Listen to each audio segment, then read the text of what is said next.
I guarantee that there is a video editor out there who is worse in terms of skill than you right now watching this video, and he's charging 5 times as much as you do. And most of the video editors I talk to hit me with this question: how should I price my video editing services? So today we're doing strictly money talk. How do you price your editing services correctly? So I'm going to start off with the mistakes you're probably making, and later on we'll talk about how to avoid them. The main thing is that you're confusing skill for the rate you're charging. And trust me, it is not directly correlated. It's that mindset where you sort of think, how do I raise my rates, or how do I make more money as a video editor? And you instantly think that, oh, I should just get better. You're right, you should get better. But the moment you realize that these two things are not directly correlated, you realize that you are not just a video editor anymore.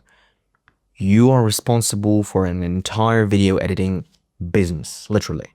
And as a freelancer, as a video editor, you are the only one who can make this work, and you're the only one who can fuck this up. So listen closely. Keep this in mind for the entirety of this video. So that was the first mistake. The second thing is not being able to say no. You might think, what he's talking about, saying no. This can make or break your solo video editing business, because you need to remember, okay? As a freelance video editor, you've got a limited amount of what? Time, okay? And what does that mean? That means that if you keep taking on small projects, by small, I mean projects that earn you a small amount of money, but take up a huge amount of your time, okay? A huge amount of your time. Let's say that's like, I don't know, fucking 60 hours per week. You will never start charging more, because you'll be always stuck charging not enough, or maybe not even enough, wrong word. There's not like one single way to price your service. Everyone will price it differently. The moment you start saying no, you filter out the guys who are ready to pay low amounts of money for your services. They're eventually going to find some guy who's going to do it for $5. They are going to find that guy. There are people out there who can do that for free, even because they need work for their portfolio or something. You do not want to compete on price. Never do that. Never do. That's the next mistake, but we're gonna get to that. But first, let's get back to this. If you fill out your calendar with work that takes up big amounts of time, like working 60 hours per week in order to get like, I don't know, a couple $100, you're like burning your creative energy, okay? And you're not making a lot of money. So let's say you want to work 40 hours per week strictly on video editing projects for clients, because there's a bunch of different things you want to do on top of that, but that's like for a different video, or we're going to cover that today as well. The only way to make this time make you more money is by charging more money. And the only way you're going to get rid of these clients, which you don't want these guys. You don't want these guys. They're not going to pay you a lot if they're not paying you a lot. The only way to get rid of those clients, if they don't pay you a lot, is to just get rid of them. I'm not saying that today you must text every client you have and tell them, no, I'm not going to be editing your videos. That's not the point. Please do not do that. That might ruin your income stream. But you want to gradually keep rotating clients, or, ask clients for higher rates over time in order to consistently ask for more money, or consistently find offers that are going to get you more money in the same amount of time you're working. Third mistake a lot of video editors make when pricing their services is competing on pricing.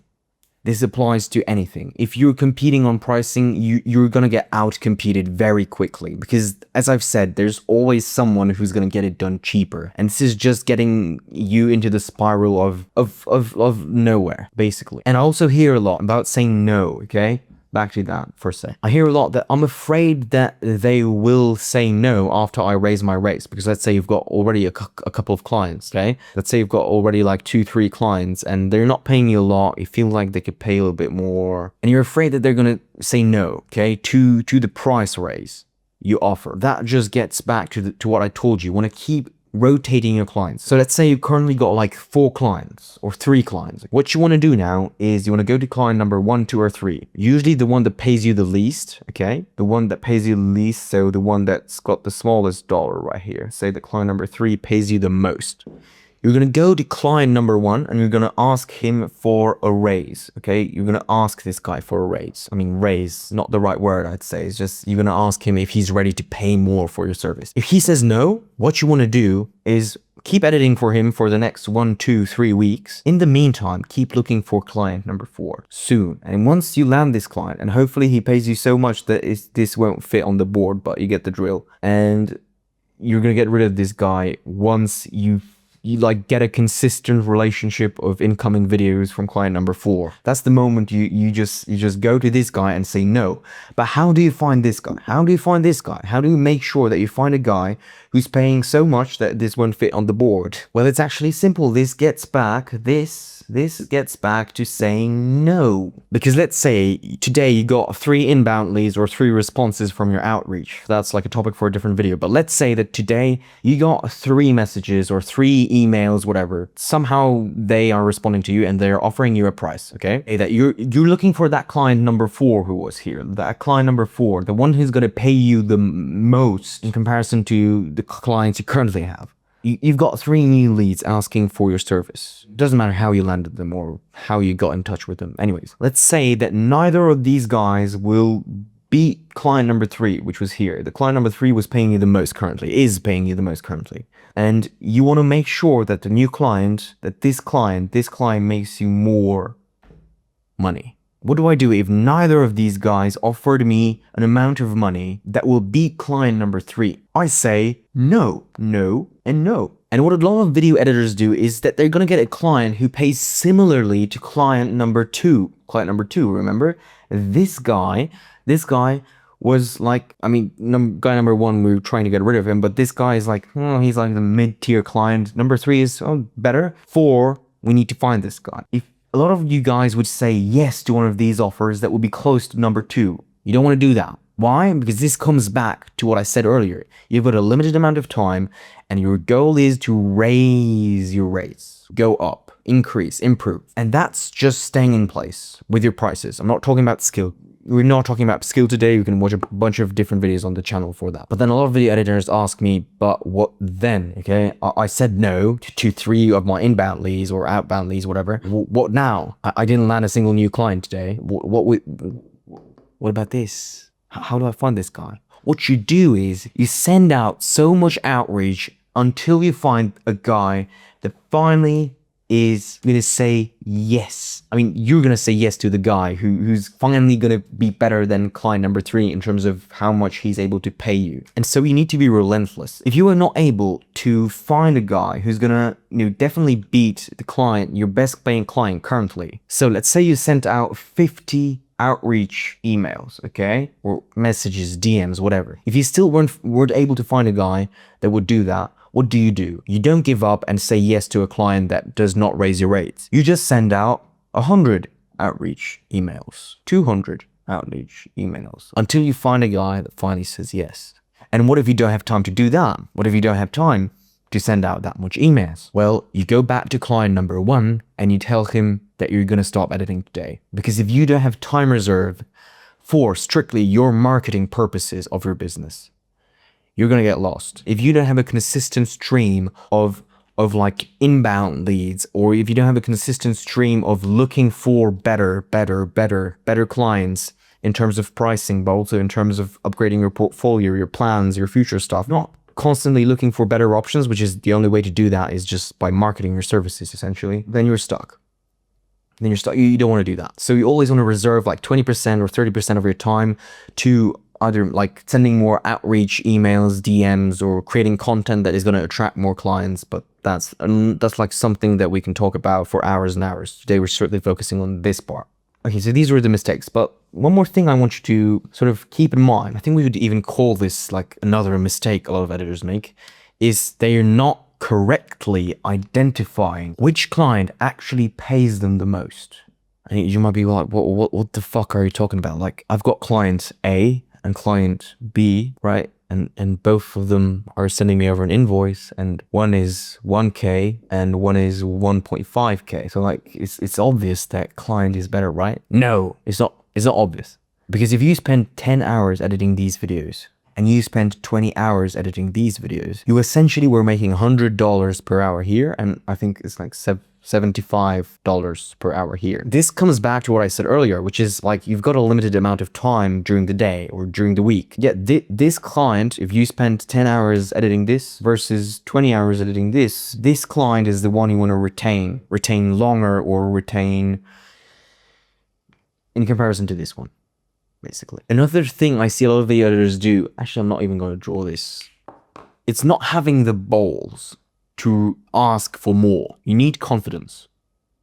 If you're not confident in something like raising your rates, because you might have some objections. If your objection is, I don't want to lose the client because I need money, then do what I told you earlier. Remember client 1, 2, 3, and potentially 4, go back to that moment in the video. That's like a safe way of, you know, gradually losing client number 1 and getting client number 4 in, so that you don't need to like risk pretty much anything. So if that's your objection, then sure, I literally got that out of the way for you. Maybe you're just having objections as to when it comes to, oh, I mean, I shouldn't charge the client as much because my skill level isn't on par with the industry or something. It's like, just no, just keep improving your skills, but do not keep it correlated to the amount of money you charge. Especially if a client is ready to pay you more, you're gonna say no? You're not gonna say no. But sometimes you might be afraid of asking for more money.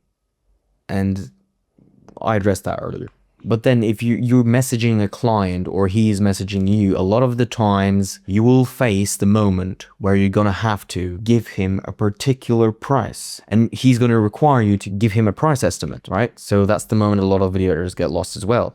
I actually made a Twitter post a few days ago where it said, how much should I charge for my services? I get that question a lot from video editors, blah, blah, blah. How much should I charge for my services? Here's the simple formula. Time required to edit times your brand value, plus keep in mind how much your client makes equals dollars. You never want to completely rely on time. You don't, like hourly rates, that's a thing of the past. Maybe some old school guys are still hiring for hourly rates, but you don't want to do hourly rates because you want to detach two things, which is your time and money you're making, right? You want to detach those two things. You want to make sure you're making more money without actually having to work 200 fucking hours per week. You won't be able to scale up and make more money. Time and the amount of money you're making is correlated directly. So yeah, you can increase your hourly rate. Then you might say then you are basically increasing the amount of money you're making. But like, what even are we talking about? We're long past the days of hourly rates. It's quite rare nowadays. I haven't had an hourly rate project since a very long time. Clients, it's easier for clients. It's easier for video editors. No one needs to worry about unexpected costs and stuff like that. Like my personal preference and suggestion is just do budgets. Hourly rates, even though they might seem a little bit more safer, yeah, just don't do it. Time required to edit times your brand value. Close your eyes, okay? Imagine, let's say you got a cold outreach DM, no warm outreach. Let's say you got cold outreach, cold and warm outreach. We're going to explain that in a different video, but cold outreach is basically like a standard message. Hey, here's my service. Check out my portfolio maybe, and you know, let me know if you're interested. Like a simple, non-customized message to a client. And let's say, close your eyes, and let's imagine that your profile picture is an anime cat, and I click me, the client. I click onto your profile. I can see that you've got 7 followers, and the last thing you posted was a meme in 2018, which isn't even funny. The first thing I do, I'm still the client. I'm still imagining I'm the client. The first thing I do is I go to your DM. I message you, go fuck yourself. Okay, that was a little bit harsh, but seriously, this is I'm presenting it in the form of extremes, because of course if you're doing video editing services and you're serious about this, you want to make money from this, you probably don't have an anime profile picture. If you do, then please stop even watching this video. No, but I'm just kidding. You know what I mean. But I'm showing this on the extreme example. Let's say, and now on the other side, like an extreme example where, okay, let's close my eyes again. Okay, let's say that it's the same case scenario. We're getting a cold outreach message or email, and maybe message. Let's say message because that's where you can view someone's profile. I can see that your profile picture is your face and it's very nice. It's very nice brand color. Yeah, it's high quality. I click the profile picture and it redirects me to your page, which has a nice banner which clearly conveys the message of your brand, good bio, and you're posting consistently for the past year or so, and you've got a couple thousand followers. You don't even need to have a couple thousand, like a couple hundred is enough. But we're taking this to the extreme. And of course, again, this is like a topic for an entirely different video. But what this comes down to is the guy that has the anime fucking cat on their profile picture versus the guy, he's got a really nice brand, or like something that generally doesn't even need to be like your ex profile, or it could be just a good website with good examples of your work. Which is a thing that we can we could make a video about that again in the future. But in short, the guy that builds more trust instantly builds up a higher sort of response rate, basically. This like deflects a switch in the client's brain that, yeah, this guy has a nice brand, he has previous clients, they're satisfied, he clearly knows what he's doing, he must be charging more. Simple. If you're buying a Nike shoe, you're not paying for the shoe, you're not paying for the material of the sneaker, you're not paying for something that is super well crafted, which of course, no offense to Nike, but it's like you're paying for the logo, right? And this is a different case scenario because, you know, there's hype involved. Here it's a little bit of a different story, but you get the drill. So that was number 2 in our calculations. And the third thing is keep in mind how much your client makes. You're not always able to verify or find out or estimate, that's the right word, how much your client makes. And I don't want to say you need to be obsessed with this, but it's always better to, you know, verify who's actually messaging you or who you are messaging, because basically if that guy, for example, has a big following, sells a lot of products, he potentially is able to pay more for good videos. Of course, you need to remember about having good skill, being reliable, responsive, you know, not asking too much questions, etc., etc. You just need to get the video done. But as I've said, if the client is selling products, you know, getting a lot of views, getting a lot of, I know, affiliates, he clearly is ready to invest more. You're not always able to verify who the client even is, because I had situations where they would literally like kind of hide their identity, but just keep that in mind. And so how do you combine all of these things? Well, one more thing I wish I included in here is plus keep in mind how much your best paying client already pays you. It's just like going to the gym and working out.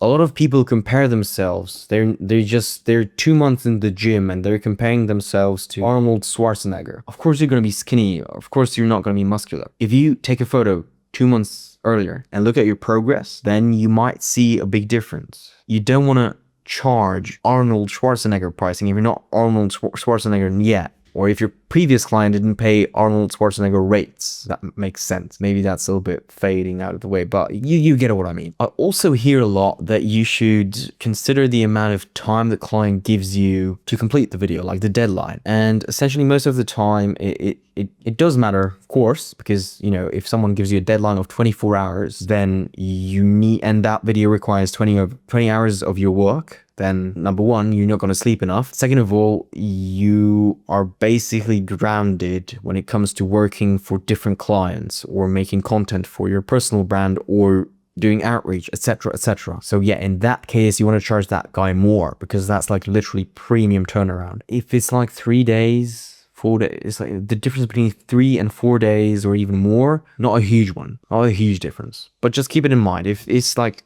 quick turnaround time, quite quick, then you want to also include that in the pricing calculations. Another thing is the final result, what you're able to deliver. And I want you to remember that this video is strictly made for video editors who mainly focus on that. And I want to change your way of thinking. That's why I didn't go so much about like the quality of the video itself or like your skill. Because yeah, that is important. But if you're just a good video editor, not perfect, you're just fine. You're a G. You're good at video editing. You're fine. You might think, what determines if I'm a G at editing? Just send me over an email or send me over a DM on X, and I'll let you know if you're a G at editing. If you're fine. If the only thing you worry about now is, okay, how do I raise my rates strictly? If you're not a G, we just continue the conversation via email or X, whatever. Just message me. I'm being serious right now. I think these are the most important things you need to keep in mind when pricing your services as a video editor. If you're interested, I'm doing one-on-one coaching for video editors, doing both the business side of things and the skill side of things. So if you feel like that's the right fit and you're ready to invest in your video editing career, then go ahead, check out the link in the description and the pinned comment. But if you're not ready to invest that much, then I just recommend investing your time to just watching more of my free content I provide, subscribing to my newsletter. I send a bunch of tips every now and then. Yeah, make sure to check out this video, and I hope to see you in the next one.